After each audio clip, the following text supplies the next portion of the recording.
Welcome back, you guys, to Two Guys and a Stack of Comics. That's Mike. I'm Reed. Wanted to talk a little bit about today. We did a lot of reviews lately of the MCU and kind of just going through movies. Me and Mike wanted to review those, and so we really spent a ton of time going through the films. And one of the things is, with comic books being more popular or prevalent in this culture than ever, it's declining a bit now, but we had basically a decade of where the dominant movie pretty much every year was a comic book movie. Why did we not exactly see a boost in comic book sales or interest, particularly in Marvel or DC? And if you don't know, I looked into this a few years ago, but Reed was rattling off some more statistics for me earlier today. But if you didn't know, like, your average comic book character, say like Flash or Thor or Daredevil, Spider-Man, and like that. But the mid-tier and third-tier characters, they sell between 15 and 30,000 copies a month. Yeah. No, sales have just dipped a lot. And I was shocked because, when you look at some of the Silver Age numbers, like those comics were like 250,000 a month. Mm-hmm. And now we're down to a point where, some of your favorite characters, you mainly print like, 20, 30,000 of each one a month. Now, your top tier characters, your Spider-Mans, your Batmans, Superman's always pretty high up there. Any book that has Batman on it or Spider-Man typically does pretty well. But and it's been that way for a long while. It's been that way for a while, but what's so interesting is you go back and look, 20, 30 years ago, Cable consistently had a comic book. You consistently had characters like Dr. Fate who could hold a book. Hawkman typically always had a book. You had a lot of these kind of B, C tier list characters. And they were selling like 80, 90, 100,000 a month. Well, and even when their sales weren't great, they were keeping a book. Like, you look now, there's so many characters that they can't get a 6-issue miniseries. It's crazy. Like, in the year that Ant-Man and the Wasp came out, Quantumania, a $200 million movie, Ant-Man does not have an ongoing comic book, which is crazy. You would think, it's a $200 million movie. How do you not have a comic that ties into that or an ongoing?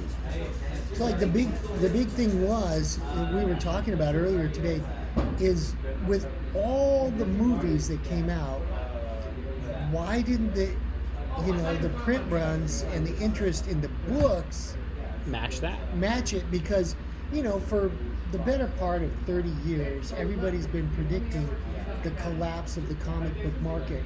Correct. And that, they're just not going to print them anymore. Because if you think back in 1970, when Flash they were doing 250,000 a month, mm-hmm. and then you get to 1995 or 2000 and down to 30,000. That's a huge drop. It's a huge dip. But then the movies came out. And you'd think it would lead to a boost. And some of it is obviously cultural. People would become more digital, running to a store and buying books. People can get it on their phone. And I think some digital sales help. But you would think with so many movies, Thor, Iron Man, Captain America, all the Avengers films, just the overall prevalence of superheroes, that some of these books would have long, extended runs with great sales. And it just hasn't translated. And then we started talking about, why do you think that is? Why when the Avengers were on, making $1 billion at the box office, or $1 billion or $2 billion. What happened to the Avengers title? No, and it's crazy in that, I remember one of the things that killed comic book interest for my son. I have a 14-year-old. When the Avengers movies were coming out, he had some interest in the characters. And me being a huge comic book fan, I'm like, yes, here's my entry, here's my gateway. I can get him into the books. Right. And take him to the thing, and he's interested in the Avengers characters. Local comic shop. Get him down there, and a wall full of comics. You think this is gonna be great. And he wanted to get the new ones, and it's like, well, okay. Captain America is not Steve Rogers anymore. It's Sam Wilson at that time. Thor is not Thor. It's Jane Foster. The Hulk is not Bruce Banner. It's Amadeus Cho. I believe at the time around then, Spider-Man was not Spider-Man. Dr. Octopus had taken over his body, and it was called the Superior Spider-Man. You had so many different books. Iron Man died for a while, and then you had Dr. Doom and Riri Williams running around as Ironheart and Superior Iron Man, or whatever it was. You just had where you'd get people who were interested, the few who would go see the movie, like, man, I'd really like to read more. The new books weren't catching me. And yeah, like my kid was able to buy some back issues, but not become a current reader. And that's just like, I think, a huge opportunity missed, because you would have hoped, with everybody predicting the end of the paper comic book for 30 years, and then you had 2 decades of dominance at the box office. Comic book movies, and Flash is still at like 28,000 a month. Thor is like maybe 30, 40,000. It depends on the run. I think that's the other thing is. But with all the interest in the movies, why would you not have why it? wouldn't you go back to like 100,000 a month? Why wouldn't the boom have trickled down to the comics? And so we kind of started thinking about why. And I think one of the biggest things is, while I don't believe the comics should ever fully reflect the movies, I do think you have to be smart business-wise and have a little bit of synergy. I don't expect Iron Man's monthly comic to completely abandon 40 years of development and things that have happened to match the movies, where there's only been 2 or 3 hours.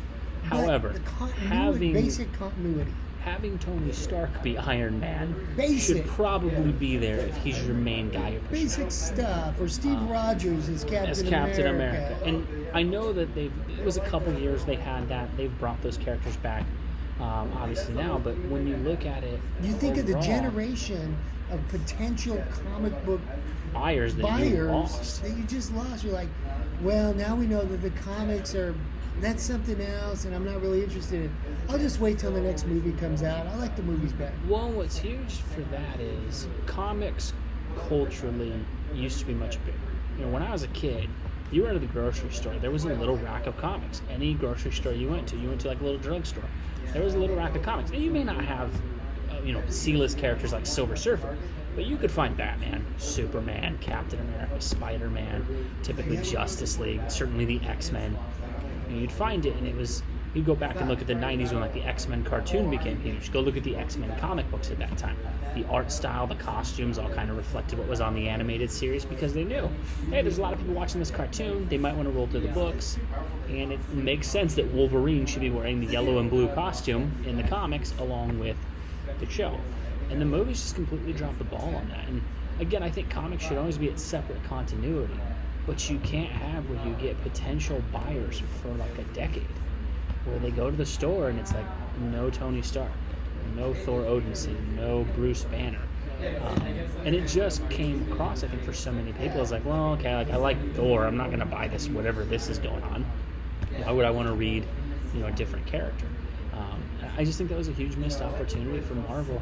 Another thing that me and Mike talked about too is how prevalent manga has become as opposed to comics. And what's interesting is when you look at it, if someone watches the anime, they can go buy the manga and it's very reflective of the same thing. You're going to get the same characters, a very consistent art style. Different adventures, there might be slight variations of it, but overall you're going to get the same thing. And it's funny, as I've watched my son, who I really tried to push into American comic books, completely never embraced it. But likes manga. But manga and anime, watches the shows, asks me to go buy him the books, and it kills me every time I go to a comic book store. I gotta throw, the manga in their form instead of American comics. But it just did capture his attention, because in that moment when it was building, that interest of those films happened, the comic book industry just completely decided, like, it's cool. I think we don't need to do anything. Over the years, like, they've really tried to, write comics for older folks like us. Yep. And then the plots got, further away from the central part of the character. Sometimes it was a good thing, like it held your interest as a reader. And sometimes I think, like, especially in a case like this, where your flagship characters are now being presented to the masses on a different medium, that you should at least, be able to capture that in a book and maybe, snag some new readers. Because, hey, me and Reed, we're not getting any younger. No. And, there's only 30,000 of me a month that buy Flash, and it's like, it would be nice if, 8 or 10-year-old kid, or 7 or 8 year old kid could like I was, those comics. Could go into a comic shop and then jump right in.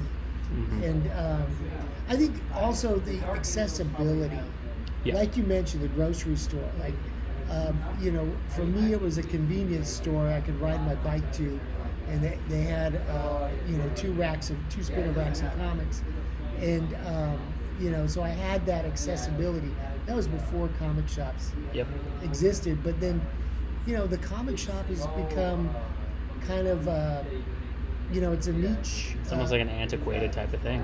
But like I bring Jackson every week, and sometimes he buys something. Most of the time he'll look at the manga more than the comics. Breaks your dad's heart, but but that's and then he watches the videos that match. Maybe not exactly, but it's the same characters.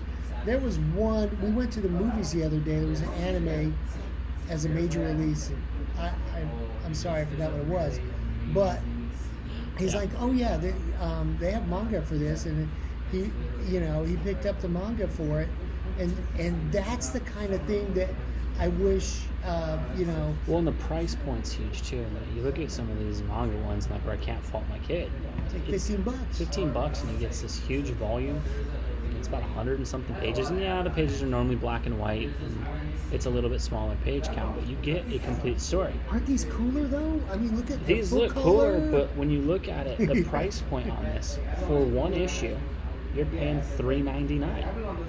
Whereas with manga, you can get an entire volume, $9.99. You're reading for maybe 20 minutes compared to maybe 4 or 5, depending on the book. And then there's consistency. I think that's the other huge thing that modern comics has failed at. And for the collectors like myself, I'm always going to walk on the shelf and see Batman and buy Batman. But even him being one of the top-selling characters, he's on issue 130 of his current run in DC Comics. There have been 4 different writers in 130 issues, and I believe 19 or 20 artists. There's no consistency. There's no dedication to actually making lasting changes. I mean, up until the very modern era, it was not uncommon for one artist and one writer team to write for 5 or more years. Yeah, and you're lucky if they last 2 now.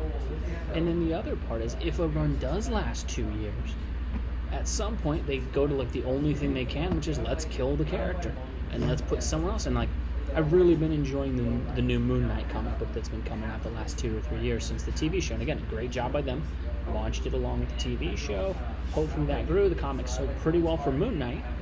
But we're 2 years in here. I think we're 26 issues into a run, and we're about to have the death of Moon Knight. Which... Did they stick with the same artist team? Same writer, not the same artist. Artist switches all the time. You always have fill-in issues. And I think that's the other thing, is you have some extreme moments of like the artist, great one issue, and then the next issue there's a fill-in artist, and it looks like the difference between an art school graduate and an elementary school kid. And the thing is... bad. Especially when they collect the volumes, the collector trade. And then we were flipping through the page just a minute ago, and I was like, wait, that what doesn't... happened? Yeah, and it was like from one issue to the next, it completely changed. And that's the crazy thing, is when you look at a manga, the art's consistent, the story's consistent. You look from page 1 to page 180 or whatever it is by the end, it's the same artist, it's the same look, it's a distinctive feel, and those things last forever.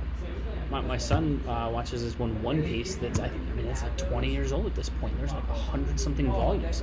It's the same consistent art and writer.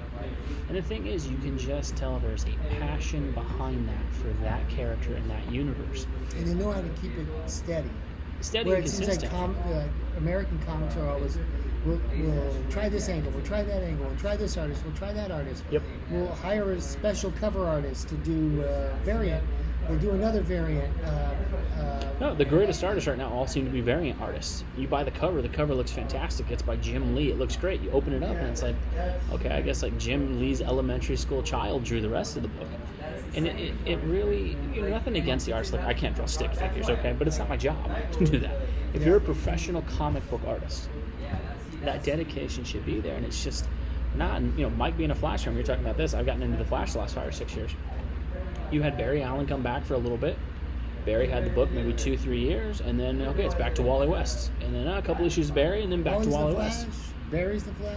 And Wally and Barry are the Flash. They're both good characters, but again, if I pick up a monthly comic called The Flash, I should know who the main character of that book is. Yeah. I think another thing too, and me and Mike talked about this. I understand, there's always been legacy characters, right? You had Alan Scott as Green Lantern, and then there was Hal Jordan, and you had Jay Garrick, and then there was Barry. But at this point, what's happened is almost every character's a mantle. There's 2 Captain Americas in Marvel right now, Steve and Sam Wilson. There's 2 Wolverines, Wolverine and his daughter. There's 2 Flashes. There's 2 Flashes. I think there's 2 Batmans, Bruce Wayne and I'm trying to remember his name. I think it's Luke Fox or... Lucius Fox? One of Lucius Fox. It's not Luke Fox. I can't remember his name. Son. Yeah, Jace Fox. Yeah. He becomes the new Batman. You've got 2 Supermans, Clark Kent and his son. You've got multiple Wonder Woman characters running around. You have 12 Spider-Mans at this point. So I think what they're trying to do is they've hooked the regulars like me and Reed. Mm-hmm. And I love the Flash. I'll buy both covers, A and B. So they get 2 issues. They get 2 out of you. Yeah, and then the tie-ins so I end up getting a book. But if I was a Batman fan or a Superman fan, I'd be buying both of those books and the variant covers. It's too many books. And so now you're instead of expanding your audience, you're just trying to soak as much money out of the few old guys that are left playing comics. Well, no, it's and it's like, things. We want this medium to last. We've got to get the next generation interested. When you just don't have the quality left. You're a teenager. Has no interest in comics. No. My teenager who loves the movies. I mean, we grew up watching the movies together. He's like, comics, I could give or take them. No, it's amazing. Maybe I'll get the latest Spider-Man. Well, the killer thing is because manga's doing so well, it's not that people aren't interested in the medium. Those are illustrated books with stories told in panels. Yes, it's so not cool. that people aren't buying physical things anymore. It's not that people have just lost interest in reading. No, those things move. They do. And the big reason I think is, again, it's the consistency. Like, I love Batman. I'm always going to buy the Batman books that come out. Right now, there is Batman Detective Comics, Batman Brave and the Bold. There's a Batman the Animated Series, The Adventures Continue series. There is a Batman White Knight series. I believe there's 2 or 3 other ones that are coming out, and a couple recently just ended. There's also a Batman Beyond book. And look, I love Batman. I don't need 15 Batman stories a month. And if you tell someone, where do you start? Just give me 2 or 3 good ones, or one good one. Well, then you see artists wasted. I'll pick up the main Detective Comics book, DC's namesake, and the art is not great. And then I read an offshoot Batman book that's probably being read by half the audience, and the art's significantly better. And it's when you have so many things happening, you're spreading out your artists and your writers to where they're not consolidated on the best books. And you go back to the birth of comics, Marvel, right? You go back to the original runs with Stan Lee. You knew every month when you picked up that book what it was going to look like. And it was consistent. They had the Marvel method, the Marvel style, the Marvel house style. The art style, right? That art house kind of thing where it was like you knew a Marvel book when you saw it. And it's one thing, look, I think there's completely different between, if you're writing a Dead Man or a Swamp Thing book, this should have a little more of a horror vibe, right? It should look different than Aquaman. Yeah. But when you have, even within the same character, where one Batman book looks drastically different from the other, yeah, your hardcore fans will buy that. But a lot of people are looking at it like, okay, I don't like this art style. Why does he look like this in one book? Why does he look like this in another? And the storylines just don't seem to match. And I think the movies, if they taught us anything, is people love a unified storyline that they can follow.